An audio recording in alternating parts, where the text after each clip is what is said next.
اللهم صل على سيدنا محمد وعلى آل محمد كما صليت على إبراهيم وعلى آل إبراهيم في العالمين إنك حميد مجيد. صلوا عليه. عندنا صينية بتاعت خضار بالدجاج، صينية سهلة وسريعة. نقطع الدجاج ونجهز الصينية اللي فيها الخضار، ونجهز بطاطس شرايح.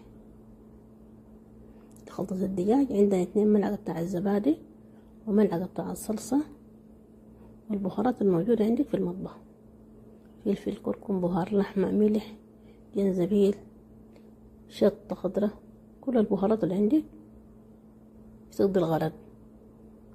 نجهز الصينية ونخلط الخلطة بتاعت البهارات مع بعض. بعد ما غسلنا الدجاج بنتبله بالخلطة دي. عندنا نص كوباية بتاع الزيت بنضيف ربع منها في صينية الخضار، والربع التاني بنخلطه لتتبيلة الدجاج.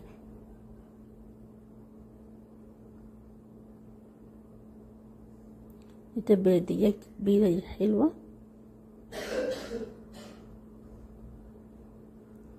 اللهم صل على سيدنا محمد وعلى آل محمد. ما تنسوا الاشتراك في القناة وتفعيل الجرس لكي يصلكم كل جديد. شاركوا الفيديو مع الأهل والأصدقاء. بعد ده بنضيف الدجاج مع الخضار. أنا هنا نقع الدجاج بشوية ملح وخل.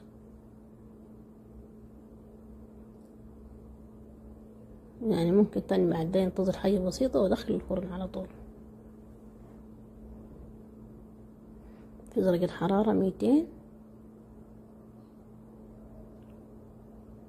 مدة 45 دقيقة. بعد ذاك بنفتح على الصينية عشان تاخد لنا اللون المطلوب.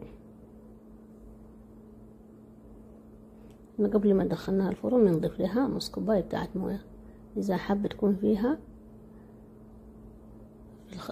في الصينية شوية مرق أو إعدام. ممكن تستغني من نص الكوباية بتاع الموية لأن الخضار أصلا بنزل الموية. نقدمها مع رز أو مكرونة.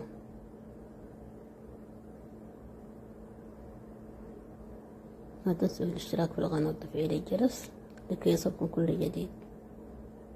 بعد ما دخلناها الفرن تطلع بالنتيجة النهائية لها. نقدمها زي ما قلنا بالرز أو المكرونة. هنا عاملة رز أبيض، نقدمها مع